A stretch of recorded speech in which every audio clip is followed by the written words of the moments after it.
welcome to Oak Grove Media and Film. In today's video we are going to be focused on the topic of film aesthetics. Now this video should be useful for students of both the GCSE Film Studies and also the A-level specifications as well.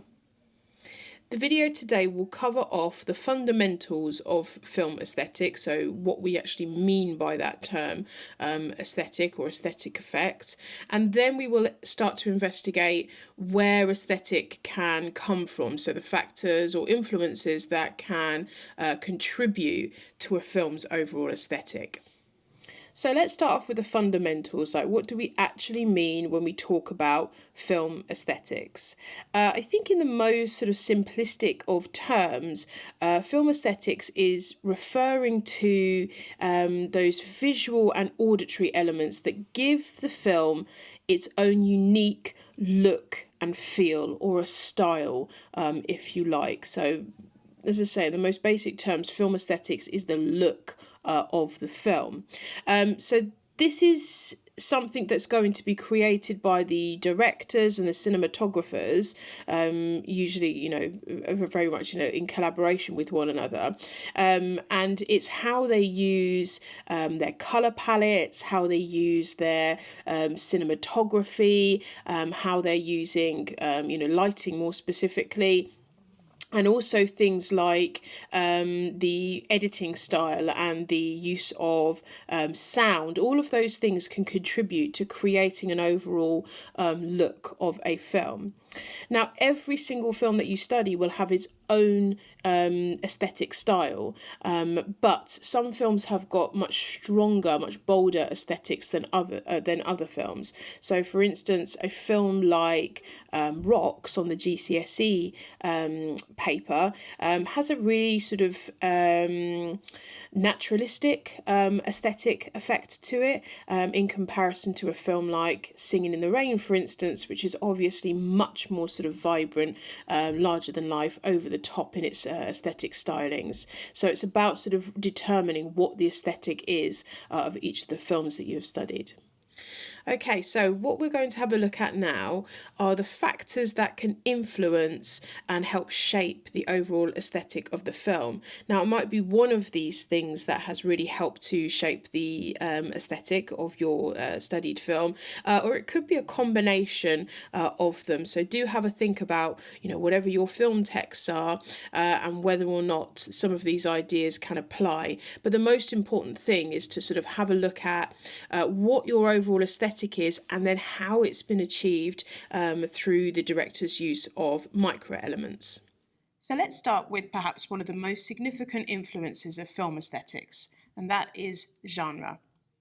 You will recognise a number of genres almost immediately, or at least within the first few moments of a film, due to shared aesthetic effects. Steve Neill talks of genres being instances of repetition, and the look of specific genres can be one of those instances of repetition that he speaks of. Let's take horror as an example. If you're going to watch a horror film, you are probably going to expect low-key lighting,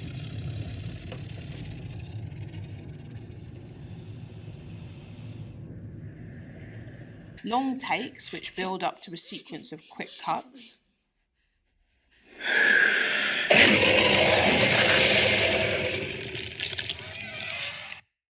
deep, ominous, discordant tones in the non-diegetic music,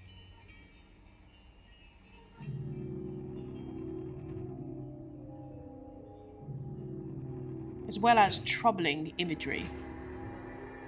We can see here in The Babadook that these aesthetic effects have been very much applied, and the horror look has been leaned into through Kent's choices in her mise-en-scène. Another genre that tends to be very easy to recognise through aesthetic effects is science fiction. We might expect to see the use of backlighting to create mysterious silhouettes, or futuristic-looking technology in the mise-en-scène, or perhaps even strange and fantastical alien creatures which have been achieved through practical effects or CGI. Consider the genre of the films that you have been studying. What are the expectations that you have visually for that genre? Does the film fulfill these aesthetically, like for example Singing in the Rain, which does bear all the hallmarks of a classic MGM musical with its vibrant Technicolor look, larger than life performances, and meticulously choreographed routines?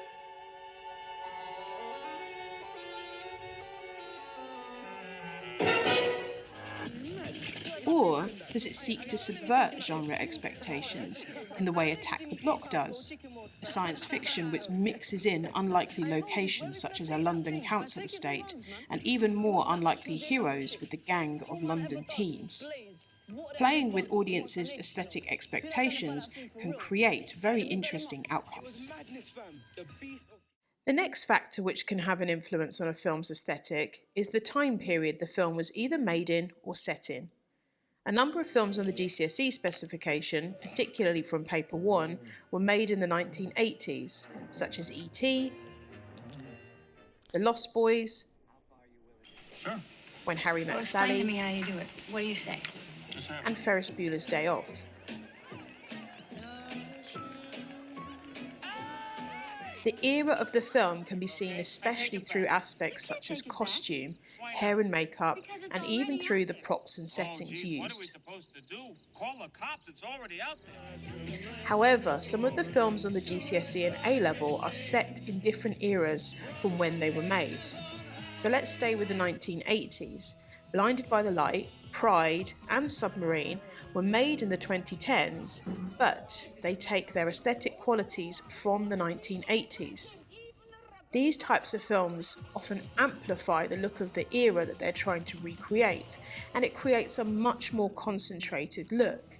Take, for instance, the editing style in Blinded by the Light, which uses a lot of swipe transitions that are reminiscent of the music videos that used to be edited in that style in the 1980s.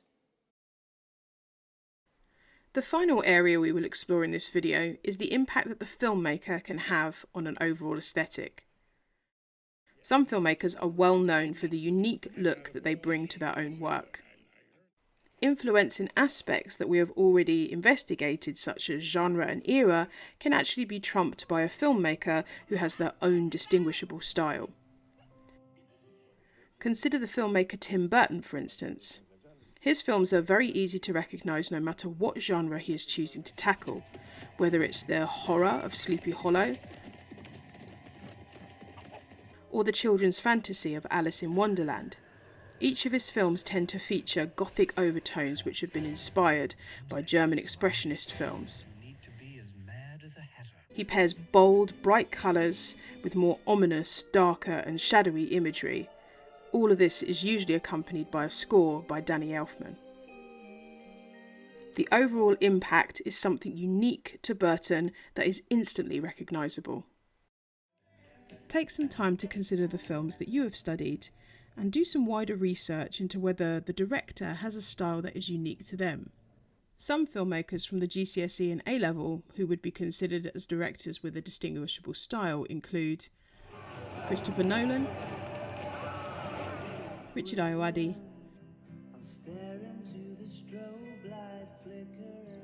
Steven Spielberg,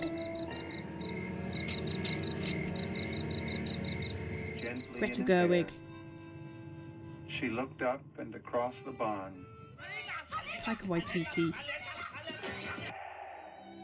Alfred Hitchcock, and Wong Kar-wai. If you can see that the filmmaker's aesthetic style has had an influence on the overall look of the film, aim to pull out some precise examples from the microelements. For example, I could point to Wong Kar-wai's signature use of a reduced frame rate and slow motion to pinpoint what gives some of the sequences in The Grandmaster such a dreamy and luxurious style and look.